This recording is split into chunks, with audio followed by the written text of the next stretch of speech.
Going on. Okay, good. So tell us how you came about all the footage. I mean, and why now? Because the footage has been around for a while. Been around since we first started shooting in 1971.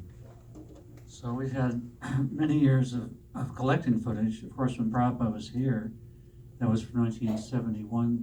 We started filming him to 1977 when he departed. I got involved because I was doing a couple of magazine articles for magazines in New York, Asia Magazine and Earth Magazine. When I first walked into the temple, I was very immediately attracted. The whole, the food, the incense, the smells, everything. So that began a journey for me. I went back to school to get a master's degree in photography. And I thought, let me go to India, find Prabhupada, and document his movement in India, the origins of Krishna consciousness. So I did that. Prabhupada very kindly allowed me to stay with him for 2 months, traveling. And then we produced our first film on the movement in 1974. Okay. He liked that film, and I said, just after the premiere of that film, in a very small room in India, I asked him if I could do a film on his life. He said, what is the need in his humility? And I said, people in the future will want to know who started the Hare Krishna movement. And he said, you can do. So you had the blessing. We had the blessing. And why now? We released a film in 1983 called Your Ever Well Wisher. That's also a biography of Srila Prabhupada. That didn't reach many people, and we knew that we wanted to reach as many as we could. So actually, about 3 or 4 years ago, we had a request to produce a movie on Prabhupada's life for the big temple you saw right at the end of the film. That's in Mayapur. It's an astounding project. We were asked to do a film for that project, and I thought, let us go just beyond the film for the project. Let's make a film for the public. That's beautiful. And you have Paolo and Peter as consultants. They did a wait. They were fabulous. So thank you so much. Let's give them a applause. Please stand. They got the word out there, so I'm trusting that the word on this film is going to get out there as well, which is very exciting. Frankly, we were very attached to a lot of the footage, and we didn't know really how to cut it down from 2 hours, 15 minutes.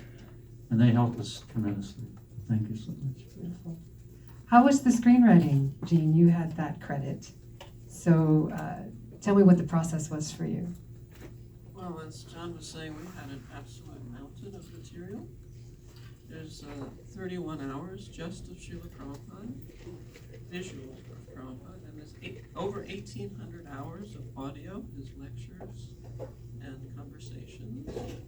And beyond that, there's so much footage from the 60s and 70s, archival footage. And then beyond that, there are memories from his followers that is another hundreds of hours. And beyond that, we filmed for this film about 30 or 40 interviewees. So we had all of that. That was probably 80 or 90 hours. So it was really an overwhelming experience with all that material. And to find the golden thread of the story was a great challenge. And I compared it to having a large block of marble, and the person who's carving the marble whittles away everything that isn't part of the final beautiful sculpture. So that was our responsibility, to whittle away. Lovely, you did a lovely job. And Lauren, as the editor, so did you work closely together, screenwriter, editor, or it all landed in your lap and you're like, ah? No, we were a pretty close team, actually. We were a small team, and I think we've been sort of together pretty much 24/7 for the last 4 years doing this film. Is that how long it took? 4 years? Yeah, almost 4 years, coming up to 4 years. Yeah. Amazing. Was it smooth with, I've made a film with my husband, and I have to say it was testy at times. And it was also a spiritual film, so with you guys, was it smooth sailing, or did you run into testy moments? Yeah, we had a lot of testy moments. At times I felt just, how is this happening? How is it ever going to happen? Somewhat despairingly sometimes. But we just kept trying. Prabhupada taught us to keep trying, not to give up.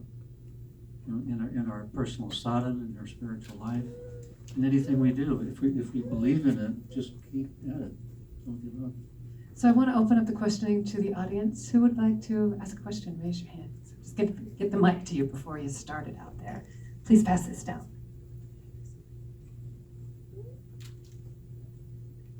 I'm overwhelmed. He's a good friend of mine.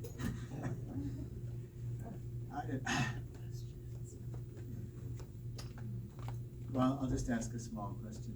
Toward the beginning of the film, Prabhupada's alone in Mecca. He's wearing that checkered coat. And he's walking, as Ravindra Swarup put it, the chilled pavement of Manhattan. And who took that footage? Was that Susan and Richard Whitty? No, that was Godbrother Damodar. That was Damodar? Oh, Yeah. so it was later. Okay, It was later. So, Yeah. we we fudged all over the place with I saw that. our footage in terms of timeline and all that. Right. Okay, just a small question, but I thought that you folks had topped yourselves with the following Srila Prabhupada series, but this is in the mood of Srila Prabhupada and Chaitanya Mahaprabhu for the whole world. So, We hope so. God bless you. Hare Krishna. We just signed with an international distributor, so we'll be going around the world.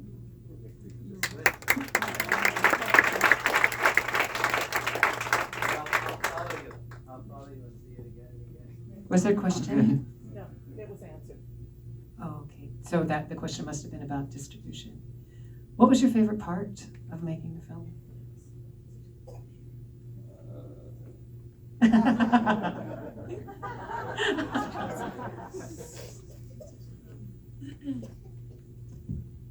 I think we worked with a really great bunch of people, professionals such as Peter and Paula and many more around the world who sort of came forward and really loved Prabhupada's extraordinary stories. That was wonderful, and we had an epic adventure shooting in India. It was like ridiculously intense. But I think going through the challenges of filmmaking, if you can dig deep and you learn a lot of lessons that way. So, yeah, it was a good experience. How do you guys perceive the movement of the movement? We saw at the end, of course, how many more temples and all that. We watched back in the 70s, and we were all, those of us that were around then, bright-eyed and hoping for change and, waking up and enlightenment and all these things. And now we're in times that are more difficult. Talk about that for a moment as long-time meditators and followers. Well, interestingly, just before the showing, I was speaking to Danette outside, Mm. and she saw the film as part of the entries for the film festival. And she saw a great analogy between what's going on today, all the dissatisfaction, especially in America today, as there was in the 60s. And she saw a great hope through the film that one person who has integrity and purity and some authentic teaching can actually make a profound difference.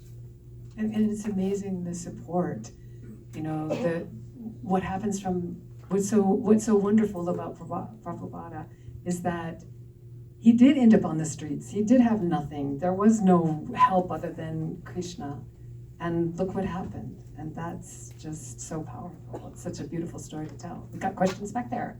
Okay. One part of Srila Prabhupada, I like when he says, if you love me, we should all work together instead of fighting. So that is his part. I really appreciate his part. Yeah. We should all work together. All work together. Yes. Absolutely. May that be a prayer. Who else has a question?